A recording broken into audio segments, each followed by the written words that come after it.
ಅವ್ರ ಜೊತೆ ಹೋಗಿರೋದು ಹೆಂಗ್ ಗೊತ್ತಾಯ್ತು? ಮದುವೆ ಫೋಟೋ ಹಾಕಿದ್ಮೇಲೆ ಗೊತ್ತಾಯ್ತು ಸರ್. ಸ್ಟೇಟಸ್ ಹಾಕೊಂಡಿದ್ರಾ? ಅವ್ರ ಮೊಬೈಲ್ ನೀವೇ ನೋಡಿದ್ರಾ? ಮದುವೆ ಹೋಗಿದ್ರಾ? ಮದುವೆ ಆಗೋಯ್ತು ಸರ್. ಈಗ ನಿಮ್ಮ ಫ್ರೆಂಡ್ ಮೋಸ ಮಾಡೋಣ ಅಂತ. ಹೌದು ಸರ್. ಹಿಂಗೆ ಮಾಡ್ತಾರೆ ಅನ್ನೋ ಗೊತ್ತಿಲ್ಲ ಸರ್ ನನಗೆ. ಫ್ರೆಂಡು ತಂಗಿ ಅಂತ ಮೆಸೇಜ್ ಆಗ್ತಿದ್ದ, ಇಂದ್ರ ನಾನು ಈ ಥರ ಮಾಡ್ತೇನೆ ಅಂತ ನಾನು ಕನಸಲ್ಲೂ ತಿಳ್ಕೊಂತೀನಿ ಬಿಡಿ. ಓದುತ್ತಾ ಇನ್ನೂ ಮಾತಾಡಿದೆ ಸರ್. ಹಂಗೇನು ಇಲ್ಲ ಸರ್. ಎಲ್ಲಿಗೋರ್ವೆ ಅವ್ರ ಅಪ್ಪನ ಮನೆಗೆ ಒಂದು 2-3 ಸತಿ ಹೋಗಿದ್ಲು.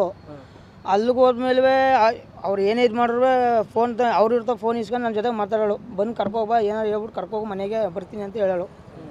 ಹಂಗೆ ಮಾಡ್ತಾಳೆ ಅಂತ 2 ದಿನ ಕಾದೆ, ಹಂಗೂ ಮಾಡಿಲ್ಲ. ಈಗ ಅವನ ಜೊತೆ ಮದುವೆ ಆಗಿದೆ. ಅಂದ್ರೆ ಪ್ರೀತಿಸಿದ ಹುಡುಗಿ ನೀನು ಕೈ ಕೊಟ್ಟವಳ? ಹೌದು ಸರ್, ಕೈ ಕೊಟ್ಟೆ. ಇನ್ನೊಬ್ಬರು ಮದುವೆ ಆಗ್ಬಿಟ್ಟು ಇನ್ನೊಬ್ರಿಗೆ ಯಾವುದೇ ಕಾರಣಕ್ಕೆ ಈ ಥರ ಆಗಬಾರ್ದು ಸರ್, ಅದಕ್ಕೆ ಈ ಥರ ಮಾಡಿದೆ. ಏನು ಒಡವೆ ಗಿಡವೆಲ್ಲ ಎತ್ಕೊಂಡು ಹೋಗಿದ್ರೆ? ಒಡವೆ 22 ಗ್ರಾಮು, 1 ಲಕ್ಷ ಕ್ಯಾಶ್. 1 ಲಕ್ಷ ಕೆಲಸ ಎತ್ಕೊಂಡು ಹೋಗಿ ಏನಾಗಬೇಕು ಈಗ?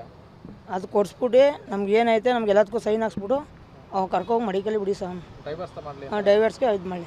ಅಲ್ಲ, ಇಷ್ಟೊಂದು ಪ್ರೀತಿ ಮಾಡಿ ಮದುವೆ ಆದಂಥ ಹುಡುಗಿ ಕಾಡಿಸ್ಬಿಡ್ಸಿ ಇವಾಗ ನೋಡಿದ್ರೆ ಈಗ ಥರ ಹೊಂಟೋಗ್ಬಿಟ್ರೆ ಹೇಗೆ ಅಂತ ಅವಳಿಗೋಸ್ಕರ ನಾನು ಮನೆ ನೋಡ್ರೆ ನೀವು ಇದು ಮಾಡಿರಿ, ಅವಳಿಗೋಸ್ಕರ ಅವ್ಳು ಬತ್ತಾಳೆ ಅಂದ್ಬಿಟ್ಟು ಮನೆಯನ್ನು ರೆಡಿ ಮಾಡಿಸಿದೆ 4 ಲಕ್ಷ ಖರ್ಚು ಮಾಡಿ. ಮದುವೆಗೆ ಮುಂಚೆ ಅವಳಿಗೋಸ್ಕರ ಬರ್ತಾಳೆ ಅಂದ್ಬಿಟ್ಟು ಎಲ್ಲನೂ ಮಾಡಿಸಿದೆ ಸರ್. ಹೆಂಗೆ ಈಗ ನಿಮ್ಮದು ಮದುವೆ ಬೇರೆ ಹೆಂಗೆ ಮದುವೆ ಆಡೋಕ್ಕೆ ಚೆನ್ನಾಗಿರ್ಬೋದಾಗಿತ್ತು, ಈಗ ಲವ್ ಮಾಡಿ ಮದುವೆ ಆಗುತ್ತೆ ಹಿಂಗಾಗುತ್ತೆ, ಮುಂದೆ ಹೆಂಗೆ? ಮುಂದೆ ಹೆಂಗ ನಮ್ಮ ಜೀವನ ಕಟ್ಕೊತೀವಿ ಬಿಡಿ ಸರ್. ಅವ್ರು ಹೆಂಗೋ ಚೆನ್ನಾಗಿರಲಿ, ಏನೋ ಮಾಡ್ಕೊಲಿ ಬಿಡಿ ಸರ್. ನಮ್ಗೆ ಏನೈತೆ ನಮಗೆ ಏನು ಎತ್ಕೋಗ್ರೆ ಅದೆಲ್ಲದಕ್ಕೂ ನಮಗೆ ಮುಚ್ಚಟಿಕೆ ಏನೋ ಬರ್ಸ್ಕೊಬಿಟ್ಟು ಕರ್ಕೋಲಿ, ಅವನು ಏನೋ ಮಾಡಿ ಡಿವೋರ್ಸ್ಗೆಲ್ಲ ಇದು ಮಾಡ್ಕೊಳ್ಳಿ ಸರ್. ಅವನು ನಿಮ್ಮ ಫ್ರೆಂಡು ಅವನು ಮಾತಾಡಿಲ್ವ ಇವಾಗ ನಿಮ್ಮ ಜೊತೆ? ಫೋನ್ ಮಾಡಿಲ್ವಾ? ಅಷ್ಟೇನು ಫ್ರೆಂಡ್ ಅಲ್ಲ ಸರ್.